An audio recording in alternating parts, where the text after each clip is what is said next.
Marcus Johnson stepped out of his front door on that cold Tuesday morning, coffee mug in hand, ready to start another day.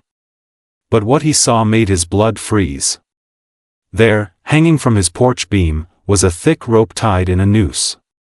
The message was clear, cruel, and terrifying. "What the hell?" Marcus whispered, his coffee mug slipping from his trembling fingers and shattering on the concrete steps. His wife, Linda, heard the crash and rushed outside. When she saw the rope, she gasped and grabbed Marcus's arm. "Oh my God, Marcus! What is this? Who would do such a thing?" Their 8-year-old daughter, Emma, appeared in the doorway, rubbing her sleepy eyes.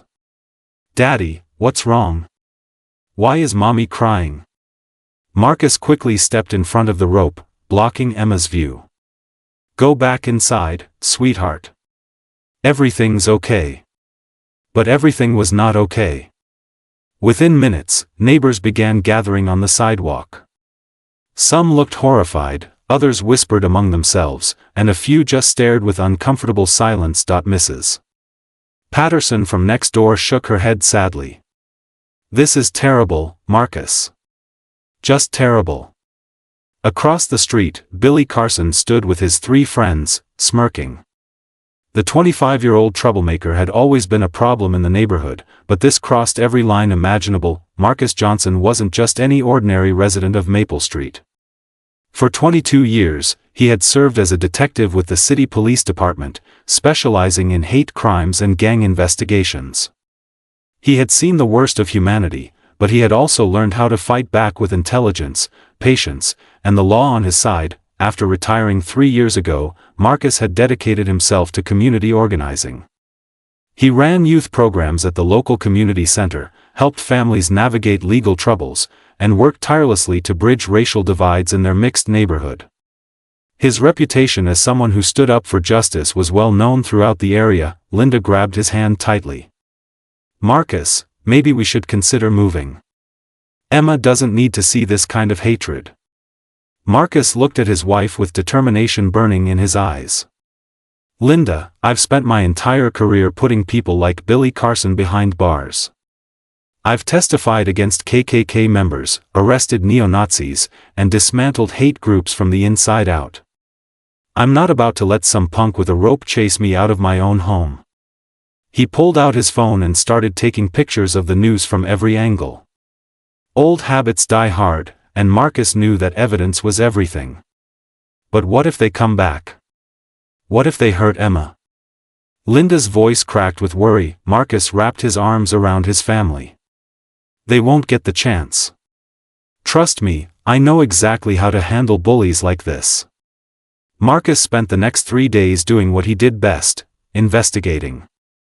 He contacted his former colleagues at the police department, pulled public records, and used his network of informants to gather intelligence on Billy Carson and his crew. The gang consisted of 4 members: Billy Carson, the leader with a history of petty theft and public disturbance charges; Jake Miller, a high school dropout with anger management issues; Tony Rodriguez, ironically a Hispanic man who had been brainwashed by white supremacist ideology; and Pete Wallace, a 22-year-old. With a drug problem and a desperate need to belong somewhere, Sarah Williams, Marcus's neighbor and a retired school principal, became his most valuable ally. She had been documenting suspicious activities in the neighborhood for months. "Marcus, I've been keeping a journal," Sarah said as they sat in her kitchen, reviewing her notes. "Billy and his friends have been harassing the Martinez family too. They threw rocks at their windows last month, and they spray-painted something nasty on the Johnsons' fence 2 weeks ago." Marcus nodded, adding Sarah's observations to his growing file. "This isn't random. They're targeting every minority family on this street." He called his old friend David Chen, a civil rights lawyer who had worked with Marcus on several hate crime cases during his police career. "David, I need your help. We're dealing with a systematic harassment campaign, and I want to make sure these guys face serious consequences." David's voice was serious over the phone. "Marcus, with your evidence and my legal expertise, we can build a federal hate crime case. But we need to catch them in the act with solid proof." Marcus smiled grimly. Leave that part to me. Friday night arrived with a heavy tension hanging in the air. Marcus had received word through his neighborhood contacts that Billy's gang was planning to return.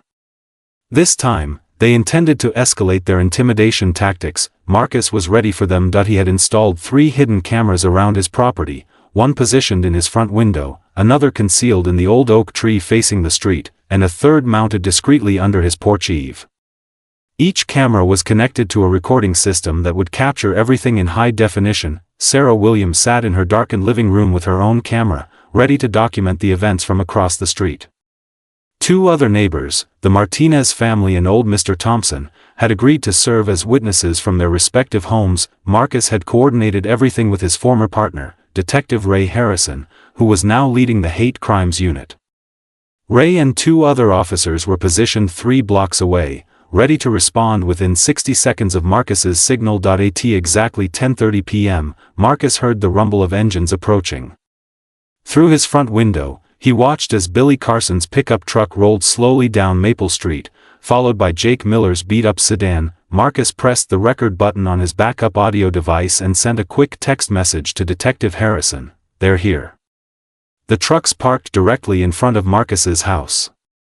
4 figures emerged from the vehicles, carrying what appeared to be additional rope and a can of spray paint. Billy Carson looked directly at Marcus's front door and grinned menacingly. Billy Carson and his crew moved with arrogant confidence, completely unaware they were being recorded from multiple angles. They approached Marcus's front porch, carrying a second rope and a can of red spray paint. Let's make sure this guy gets the message, Billy sneered, pulling out the rope. Nobody wants his kind in this neighborhood. Jake Miller began shaking the spray paint can. Should we write something on his door? Yeah, let's make it real clear, Tony Rodriguez chimed in, his voice filled with hatred. That was all Marcus needed to hear. He sent the signal to Detective Harrison, now. Within 45 seconds, police sirens pierced the night air. 3 patrol cars converged on Maple Street from different directions, their flashing lights illuminating the entire block. Billy's gang froze like deer in headlights. Jake dropped the spray paint can, which rolled across the sidewalk. Pete Wallace tried to run but was immediately tackled by Officer Martinez. Nobody move. You're all under arrest. Detective Harrison shouted, his weapon drawn. Billy Carson raised his hands slowly, his cocky grin replaced by panic. We weren't doing nothing illegal, man. Marcus stepped out onto his porch, holding his phone which had recorded their entire conversation. Actually, Billy, conspiracy to commit a hate crime is very illegal. By now, the entire neighborhood had awakened. Porch lights flickered on throughout Maple Street. Neighbors emerged from their homes, some in robes and slippers, others fully dressed as if they had been waiting for this moment. Sarah Williams approached with her camera still recording. I got everything, Marcus. Every word, every action. The Martinez family stood together on their front lawn, Mr. Martinez nodding approvingly at Marcus.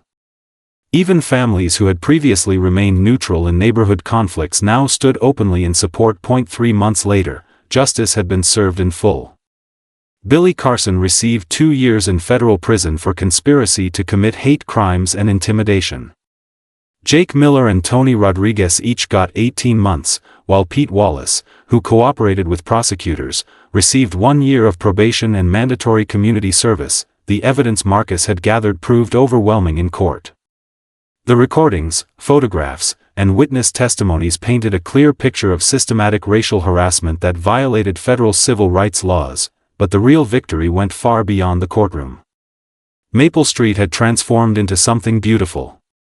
The neighbors who had once crossed the street to avoid conversations now organized block parties and community watch programs. Sarah Williams started a neighborhood newsletter that celebrated the diversity of their street. The Martinez family invited everyone to a barbecue where Mrs. Martinez taught neighbors how to make authentic tamales. Mr. Thompson, the elderly widower, began tutoring kids from different families, including Emma Johnson, who was thriving in her new environment of acceptance. Marcus's story spread throughout the city. Other communities facing similar hatred reached out for advice. He started speaking at schools and community centers, teaching people that standing up to racism required courage, preparation, and unity. Linda squeezed Marcus's hand as they watched Emma play with children of all backgrounds in their front yard. "You were right, honey. Running away would have solved nothing." Marcus smiled, knowing that sometimes the best way to fight darkness is simply to turn on the light.